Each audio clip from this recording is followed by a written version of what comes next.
எல்லாம் தனியா ராத்திரி சாப்பிட்ட தட்டையை கூட கழுவாம அப்படியே போட்டு போயிருக்காளுவ. பொழுது போய் பொழுது அடங்குற வரை நம்மளால வேலை பார்த்து போட்டு சாவனு. வீட்டுல இத்தனை பேர் கழுவல அப்படியே போட்டு போயிருக்காளு. பத்தியா ஒத்தியே வேலை பார்க்காம ஊடு கூட்டணும் வாசல் கூட்டணும் வாசல்ல போய் தண்ணி பிடிச்சிட்டு வரணும். எல்லா வேலையும் நானா இழுத்து போட்டு பார்க்க முடியும்.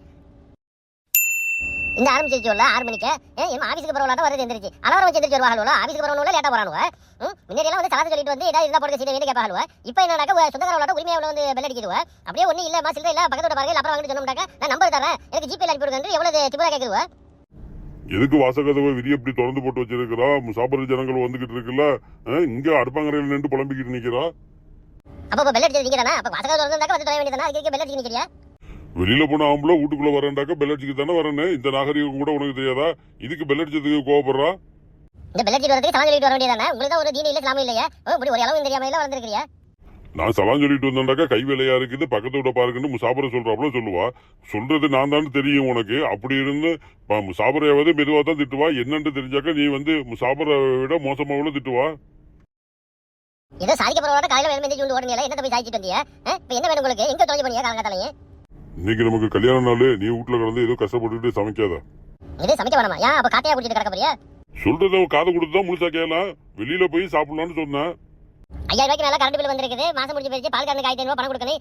இதை எப்படி அடைக்கிறதுன்னு தெரியாம நான் முடிச்சிட்டு உட்கார்ந்து இருக்கேன். உங்களுக்கு தான் வெளியில போய் சாப்பிட போறாளாம். போங்க போங்க போய் வேலை வெட்டி இருந்தாக்க போய் பாருங்க. நான் ஹோட்டல்லாம் புக் பண்ணிட்டேன். அப்புறம் காசை திருப்பி தர மாட்டானுவா. சொன்னா கேளு வந்து தொலை.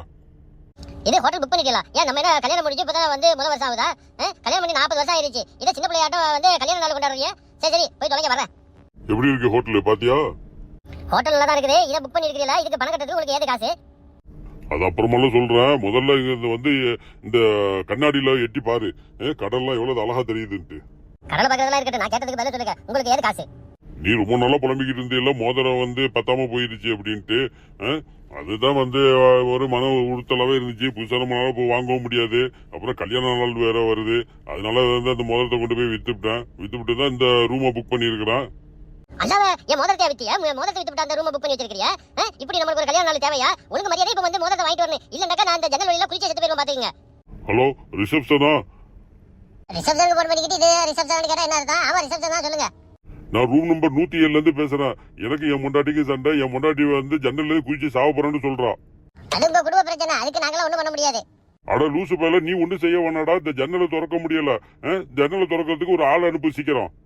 அட லூசு மனுஷனே, இதை ஜன்னல்ல குளிச்சு சாப்பிடுறேன்னு ஒரு கோவத்துல சொன்னதுக்கு ஜன்னலை திறக்க முடியலன்னு ஆளே அனுப்ப சொல்றா நீ?